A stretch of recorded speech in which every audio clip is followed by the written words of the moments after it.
पुस्तक का नाम आध्यात्मिक काम विज्ञान, पंडित श्रीराम शर्मा आचार्य जी द्वारा लिखित पुस्तक का हम स्वाध्याय कर रहे हैं। ऑडियो 13, कुंडलिनी और काम विज्ञान।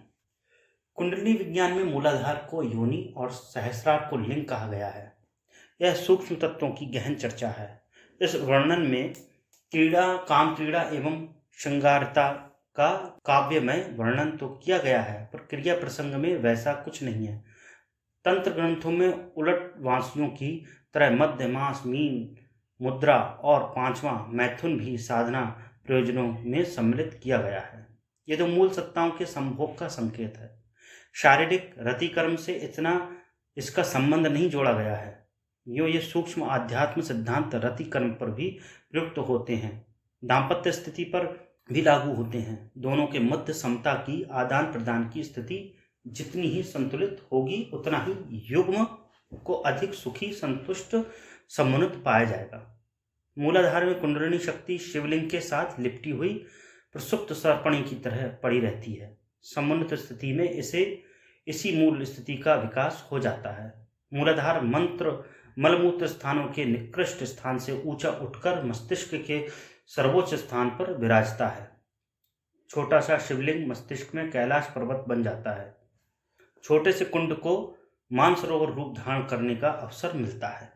प्रसुप्त सर्पणी जागृत होकर शिव कंठ से जा लिपटती है और शेषनाग के पराक्रमी रूप में दृष्टिगोचर होती है। मुंहबंद कली खिलती है और खिले हुए शतदल कमल के सहस्रार के रूप में उसका विकास होता है। मूलाधार में तनिक सा स्थान था, पर ब्रह्मरंध्र का विस्तार तो उससे 100 गुना भी अधिक है। सहस्रार को स्वर्लोक का कल्पवृक्ष, प्रलय काल में बचा रहने वाला अक्षय बट, गीता का ऊर्ध्वमूल आधा शाखा वाला अश्वत्थ, भगवान बुद्ध को महान बनाने वाला बोधि वृक्ष कहा जा सकता है। यह समस्त उपमाएं ब्रह्मरंध्र में निवास करने वाले ब्रह्म बीज की ही है। वह अविकसित स्थिति में मन बुद्धि के छोटे मोटे प्रयोजन पूरे करता है, पर जब जागृति स्थिति में पहुंचता है तो सूर्य के समान दिव्य सत्ता संपन्न बनता है। उसके प्रभाव से व्यक्ति और उसका संपर्क क्षेत्र दिव्य आलोक से भरा पूरा बन जाता है। ऊपर उठना पदार्थ और प्राणियों का धर्म है। ऊर्जा का, ऊष्मा का स्वभाव ऊपर उठना और आगे बढ़ना है।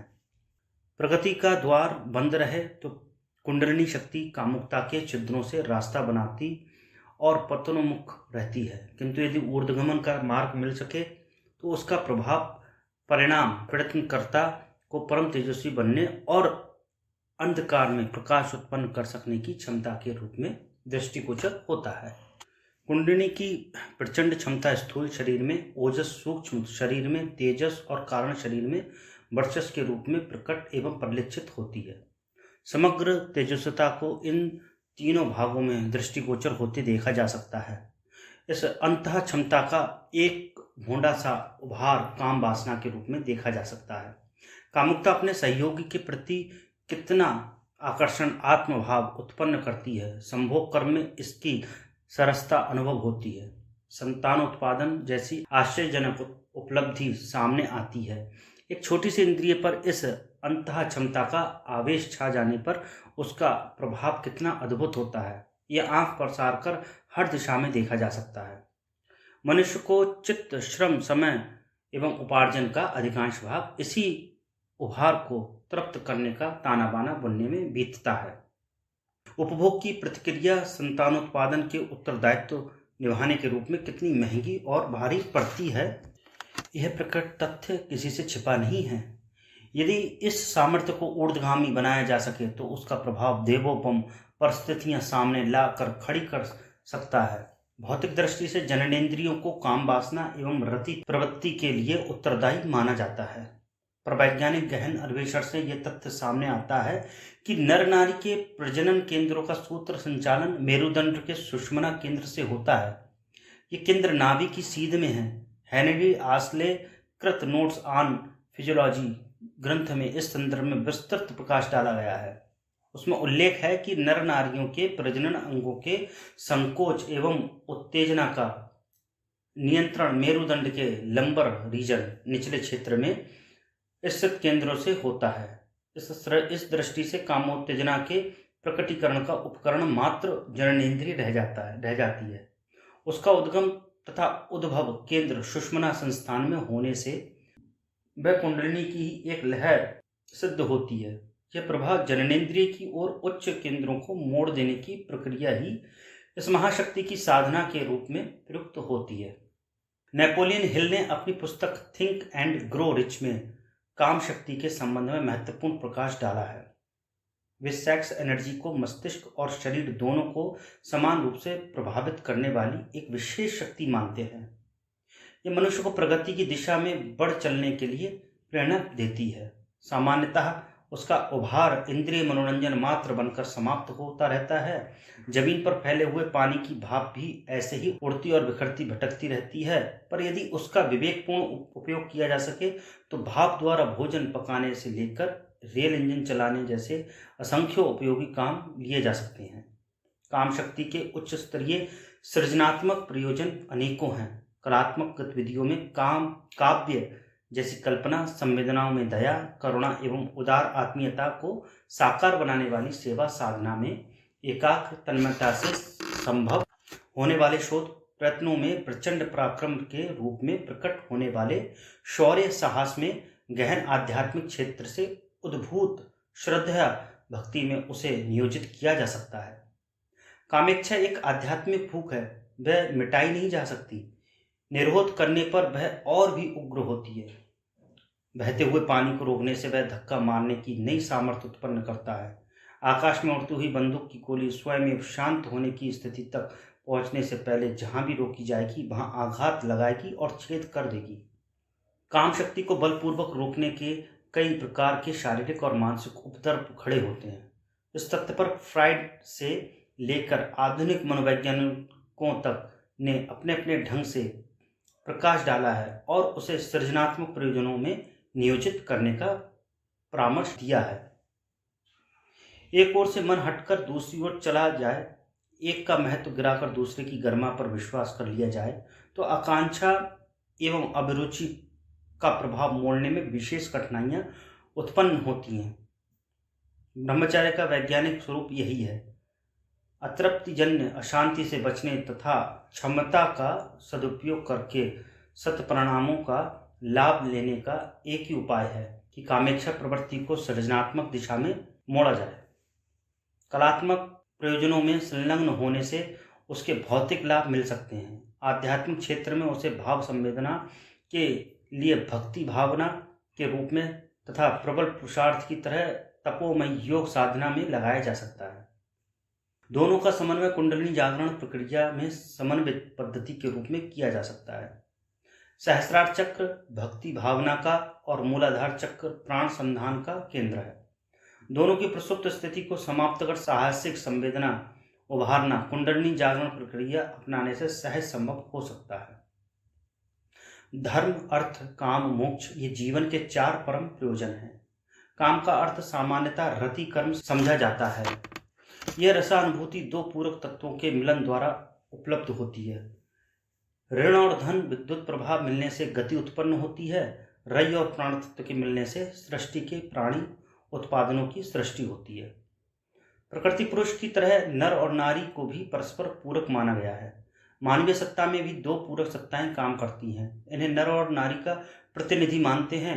नारी सत्ता मूलाधार में अवस्थित कुंडलिनी है और नर तत्व सहस्रार स्थित परब्रह्म है।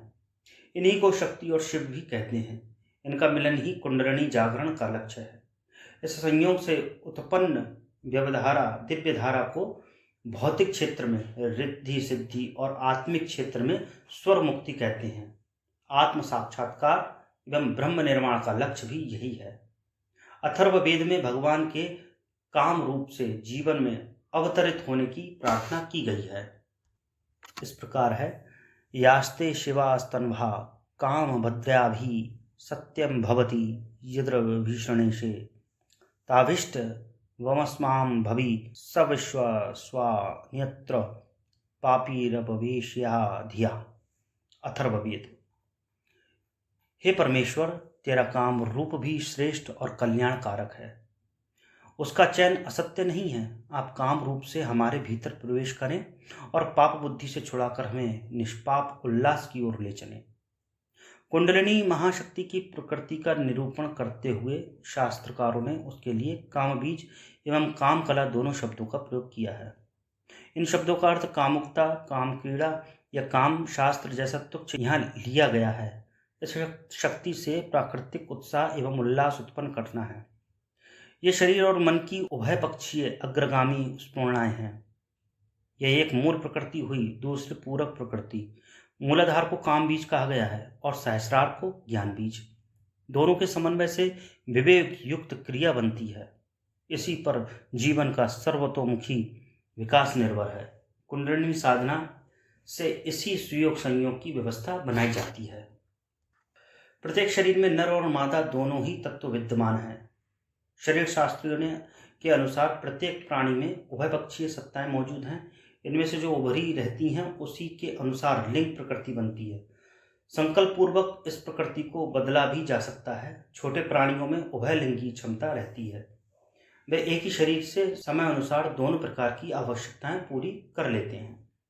मनुष्यों में ऐसे कितने ही पाए जाते हैं जिनकी आकृति जिस वर्ग की है, प्रकृति उससे भिन्न वर्ग की होती है। नर को नारी की और नारी को नर की भूमिका निभाते हुए बहुत बार देखा जाता है। इसके अतिरिक्त लिंग परिवर्तन की घटनाएं भी होती रहती हैं। शल्य क्रिया के विकास के साथ साथ अब इस प्रकार के उलट पुलट होने के समाचार संसार के कोने कोने से मिलते रहते हैं। अमुक नर नारी बन गया और अमुक नारी ने नर के रूप में अपना गृहस्थ नए ढंग से चलाना आरंभ कर दिया।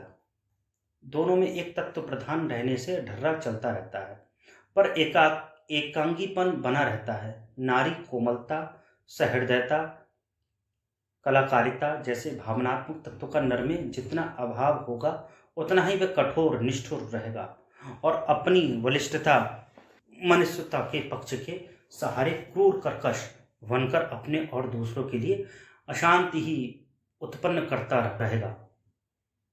नारी में पौरुष का अभाव रहा तो वह आत्महीनता से ग्रसित अनावश्यक संकोच में डूबी कठपुतली या गुड़िया बनकर रह जाएगी। आवश्यकता इस बात की है कि दोनों ही पक्षों में संतुलित मात्रा में रई और प्राण के तत्व बने रहें। कोई पूर्णतः एकांगी बनकर न रह जाए। जिस प्रकार बाह्य जीवन में नर नारी सहयोग की आवश्यकता रहती है, उसी प्रकार अंतः क्षेत्र में भी दोनों तत्वों का समुचित विकास होना चाहिए। तभी एक पूर्ण व्यक्तित्व का विकास संभव हो सकेगा। कुंडलिनी जागरण से उभय पक्षी विकास की पृष्ठभूमि बनती है। मूलाधार चक्र में काम शक्ति को स्फूर्ति, उमंग एवं सरसता का स्थान माना गया है, इसलिए उसे काम संस्थान कहते हैं। जहां तहां उसे योनि संज्ञा भी दी गई है। नामकरण जन्नेन्द्रिय के आकार के आधार पर नहीं, उस केंद्र में सन्निहित रई शक्ति को ध्यान में रख के किया गया है। आधाराख्य गुदा स्थाने पंकजम च चतुर्दलम तन्मध्ये प्रोच्यते योनि कामाख्या सिद्धवंदिता गोरक्ष पद्धति। गुदा के समीप मूलाधार कमल के मध्य योनि है, उसे कामाख्या पीठ कहते हैं। सिद्ध योगी उसका उपासना करते हैं।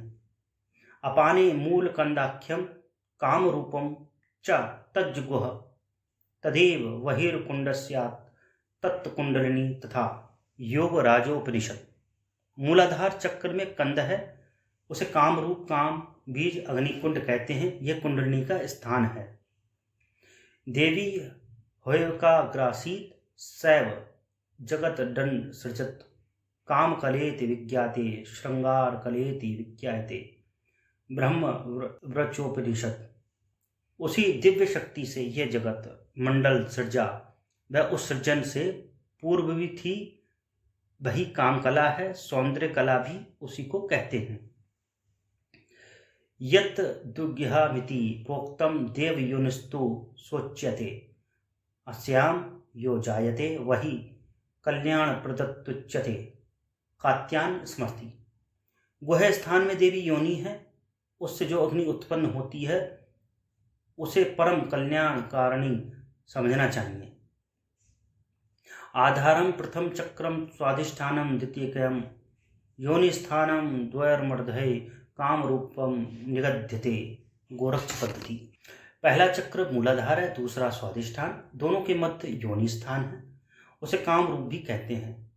कामी कलाम काम रूपाम चिकित्वा नरो जायते काम रूपश्च कामः तिरकोपनिषद। यह महाशक्ति काम रूप है, उसे काम कला भी कहते हैं। जो उसकी उपासना करता है सो काम रूप हो जाता है, उसकी कामनाएं फलवती होती हैं। सहस्त्रार को कुंडलिनी विज्ञान में महालिंग की संज्ञा दी गई है। यहां भी जन्नेन्द्रिय आकार की नहीं वरन उस केंद्र में सन्निहित प्राण पौरुष का ही संकेत है।